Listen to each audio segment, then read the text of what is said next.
There's a book out, maybe you've read it or at least heard of it. It's by superstar author Daniel Pink, and it's called The Power of Regret: How Looking Backward Moves Us Forward. It has glowing endorsements from other superstars like Brené Brown and Angela Duckworth. Pink says he wrote the book because of his own regrets, which became suddenly more vivid while he was at his daughter's college graduation in 2019. He called it his midlife crisis. He started mentioning some of these regrets to friends and colleagues, and to his surprise, found that they too had many regrets. So he spent a month and a half looking at what the academic literature had to say on the subject of regret. But in his words, the highly controlled academic research was, quote, unsatisfying, end quote. So he decided instead to look at what the average person had to say about regret. He created a website-based survey and invited people to come and share their regrets, and then used the 18,000 responses, yes, 18,000, to begin formulating his theory, which includes a claim to have, quote, cracked the code on the hidden architecture of regret, end quote. In the process, Pink says he generated two big insights. First, the science, in his words, is unequivocal. Everybody has regrets. In fact, Pink says that anyone who says they don't really have regrets is spouting, quote, complete nonsense that is actually dangerous and one of the most wrong-headed, stupid things someone can say or think. Now, clearly, he's very passionate about that point. In fact, he's also said, quote, the only people without regrets are 5-year-olds, people with brain damage, and sociopaths, end quote.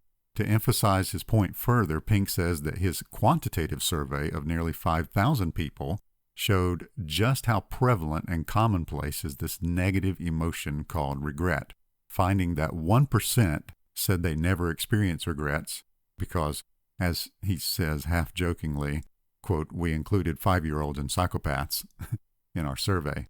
16% say they rarely have regrets, and 83% said they at least occasionally have regrets.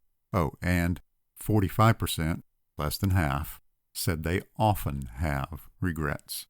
His second big insight is an answer to the question of why. Why does everybody supposedly have this negative emotion? His answer is because it's useful, because it instructs, it clarifies, it makes us human, in his words. Pink then took all of his survey data and organized it into what he calls the 4 core regrets that each of us has. And the rest of the book is about unpacking those and figuring out how they can help us. So let me pause right there. There's a number of things about this book and idea that concern me a little bit. Not because I think those things are necessarily wrong, mind you, but because I think they don't tell the whole story. Now, it should be obvious, but I'm no Daniel Pink.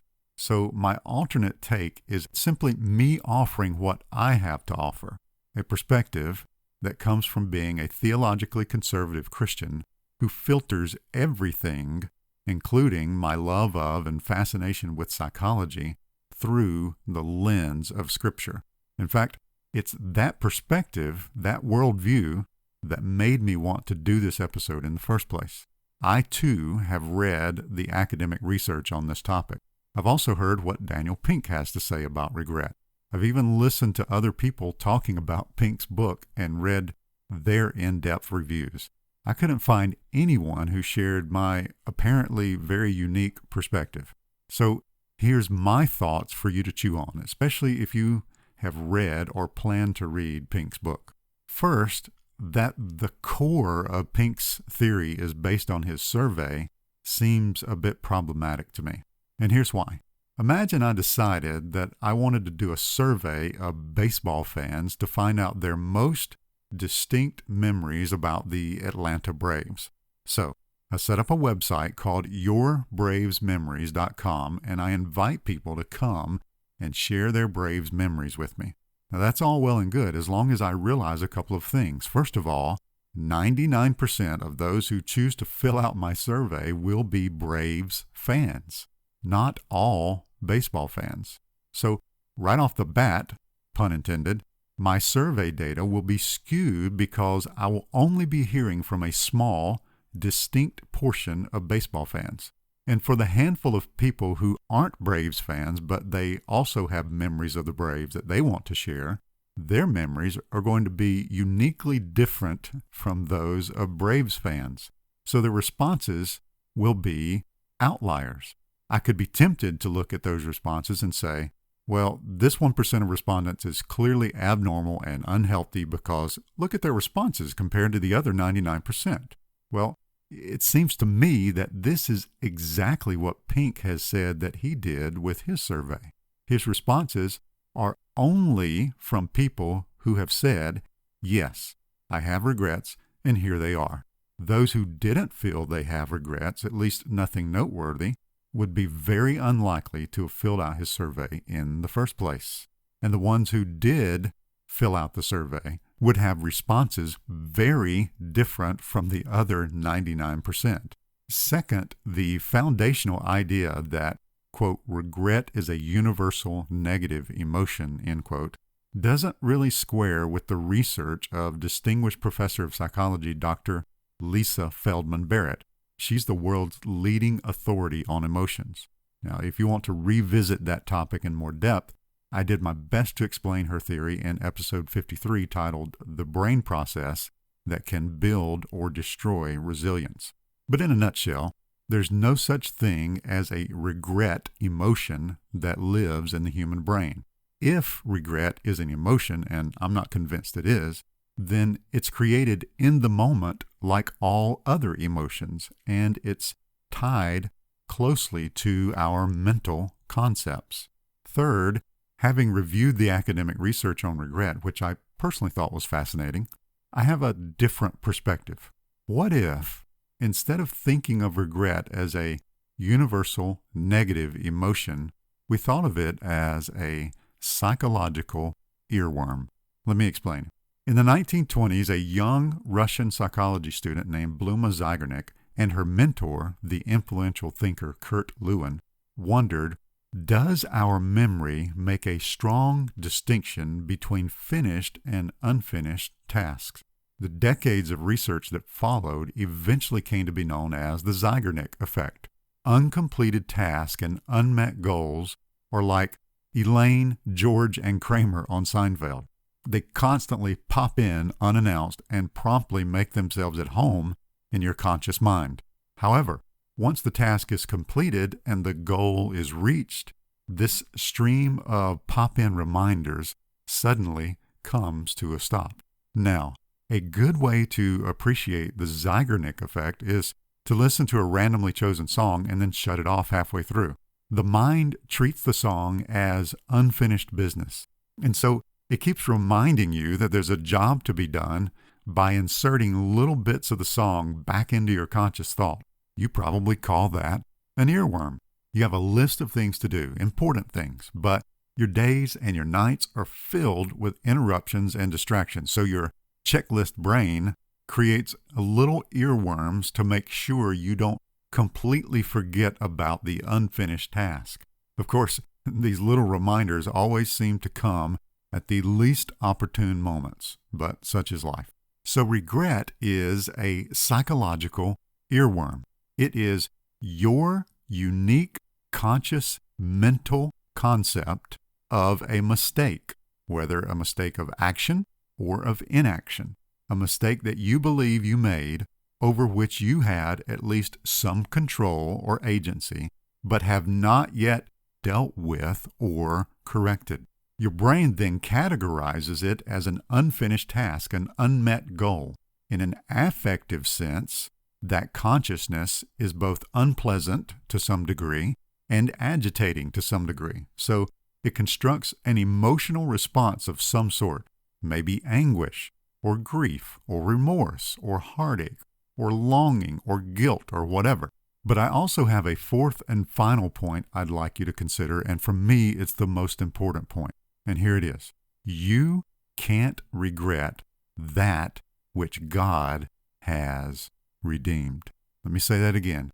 You can't regret that which God has redeemed. The two inner realities are opposite of one another. Many, though certainly not all, of the regret examples mentioned by Pink are from people who clearly aren't happy with their current lives because they feel like an alternative action or inaction in the past could have led to a better life today. Psychologists call this counterfactual thinking, but generally speaking, Christians need not have these same kinds of feelings if they believe in God's providential care in their lives. Instead, they can look back at their lives, the good, the bad, and the ugly, and see God's footprints in the sand. Let me give you just one example. If there's anyone who should say that she has at least one massive regret, it's Joni Eareckson Tada. On July 30th, 1967, when she was 17 years old, she dove into the Chesapeake Bay after misjudging the shallowness of the water. She fractured her spine and became a quadriplegic, paralyzed from the shoulders down. But today she has a global ministry to and for people with disabilities, writing on 2 Corinthians 7:10, which says, quote, "Godly sorrow brings repentance that leads to salvation and leaves no regret." End quote. Joni says, "I would say it this way. I would rather be in this wheelchair knowing Christ than on my own feet without Him. I have no regrets. Absolutely none. Everything else, everything worldly, pales in comparison." End quote. Now that is powerful. So this idea that Pink calls complete nonsense, dangerous, one of the most wrong-headed and stupid ideas ever, is actually right in the Bible. No regrets. Once I have a mental concept of a mistake, whether of action or inaction, over which I had at least some control, I can either deal with it or I can have an earworm. Why does Pink's survey lead him to believe that regret is a universal negative emotion? Well, besides being a skewed source of information, which I mentioned earlier, the reality is that lots of people do have regrets. In fact, I would say that most people carry around the earworm of regret precisely because they don't have any way to deal with the errors, mistakes, and sinful shortcomings in their past. That's where the disciple of Christ has a distinct advantage. Anything that we believe missed the mark of God's standard, we can deal with by taking it to God at the foot of the cross of Christ and be completely forgiven by the one and only one who has the power to forgive. And anything that we think was a mistake, but not sinful, just a mistake, we can take that to God and it can be redeemed by the one and only one who is a Redeemer. So goodbye earworm that causes anguish, grief, remorse, heartache, longing, or guilt. Forgiveness and redemption allows our minds to mark that task as done forever. No regrets. So again, I don't disagree with Pink's advice. I just think it's not giving us the whole picture. I would say, if you experience the earworm of regret, and many of us will at some point, that is your soul reminding you to deal with the unfinished task or unmet goal. If a regret earworm keeps popping into your brain, reminding you of a mistake you haven't corrected or a goal unmet due to inaction, take that regret to God Himself for forgiveness and redemption. And remember, a better mind always leads to a better life.